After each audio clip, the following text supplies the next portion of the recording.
All right, today we're digging into a roadmap for Australian gas reform that's called Sovereign Energy. And it tackles a question that, let's be honest, a lot of Australians are probably asking themselves right about now. And it's a real head scratcher, right?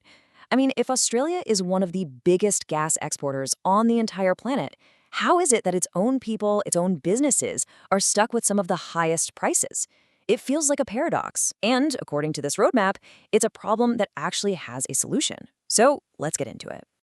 And this slide just lays it out, plain and simple. You've got this incredible resource on one side. Australia is literally the world's #1 exporter of liquefied natural gas. But then you look at the reality for the people living there, you're looking at some of the highest domestic energy prices out there. It just doesn't seem to add up.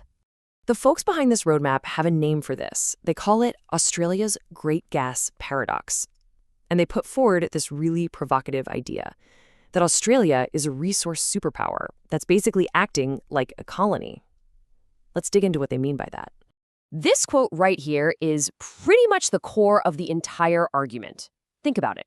A colony traditionally digs up its valuable raw materials and ships them off for other countries to process and get rich from. Well, this document argues that's exactly what's been happening with Australia's gas. Okay, so what's the real-world cost of this approach? What does it actually mean for people? The roadmap identifies several major pain points that it says come directly from putting exports above everything else. And this is where it gets really eye-opening. We're talking about where the money actually ends up. According to the document, this is what they call the wealth leak. A staggering 70% of the profits from Australia's own gas projects are said to go straight to offshore investors, instead of flowing back into the Australian economy. And check this out. This really puts the money side of things into perspective. The roadmap claims that the Australian government actually collects less revenue from its enormous gas projects than it does from the tax on beer, or even from what it gets back in student loan repayments. I mean, when you see it like that, it's a pretty wild comparison. Okay, so we're shifting gears a bit here, from pure economics to something just as critical: national security. The roadmap flags that over 90% of Australia's refined fuels, we're talking diesel for trucks, kerosene for planes, are imported. This, they argue, creates a massive vulnerability. Any problem in global shipping, and Australia could be in real trouble. So after laying out all these problems, the roadmap doesn't just stop there. It proposes a solution, which it calls the Sovereign Energy Roadmap. The whole idea is to shift Australia from just being a quarry to becoming what they call a clever country, one that uses its own resources for its own strategic advantage. And the very first thing on the to-do list, the top priority, is tackling that huge vulnerability we just talked about, achieving national fuel security.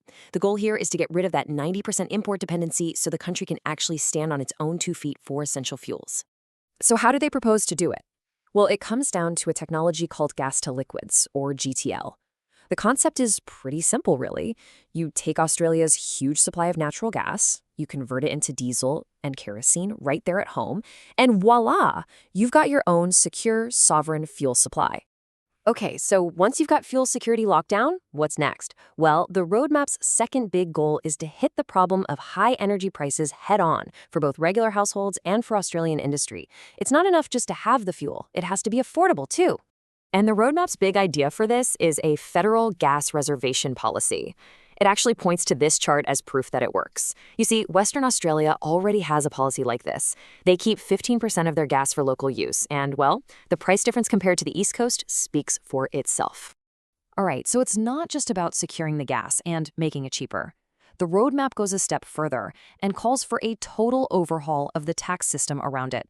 The basic argument is that the current system is just broken and isn't giving the Australian public a fair return on their own resources. And they've got 3 key ideas on the table. First, what they call a fair share levy, which basically sets a minimum amount of tax that has to be paid. Second, closing loopholes that let companies write off huge construction costs for years and years. And third, creating a sovereign wealth fund, kind of like Norway has, to take those big profits and invest them in the next generation of energy. Now, you might be thinking, where do renewables fit into all of this? It's a great question, and the roadmap's answer is pretty interesting. It doesn't see gas as the enemy of renewables, but as a vital strategic bridge that can help get us to a cleaner future. So they see gas plants playing 2 really specific strategic roles. The first is firming the grid. That just means using gas plants as backup, ready to fire up instantly when the sun isn't shining or the wind isn't blowing to make sure there's reliable power 24/7. The second is using that gas to restart critical industries right in Australia, like making fertilizer, which our farmers absolutely depend on. So, when you put it all together, what's the big payoff? Well, according to this roadmap, the outcomes would be huge. They argue these changes would get rid of the Bowser pain everyone feels with high fuel prices, protect the economy from global shocks, and, this is the big one, finally make sure that the wealth from Australia's resources actually stays in Australia. And the whole thing is summed up with this really powerful final thought, which captures the entire spirit of the document. It's our gas, at our feet. It's time we stopped asking for permission to use it. So, in the end, what this roadmap really does is put a choice on the table, a big one, about how Australia manages its own natural wealth. It's laid out a detailed argument for a major change in direction, which leaves us all with that one big, important question. What happens next?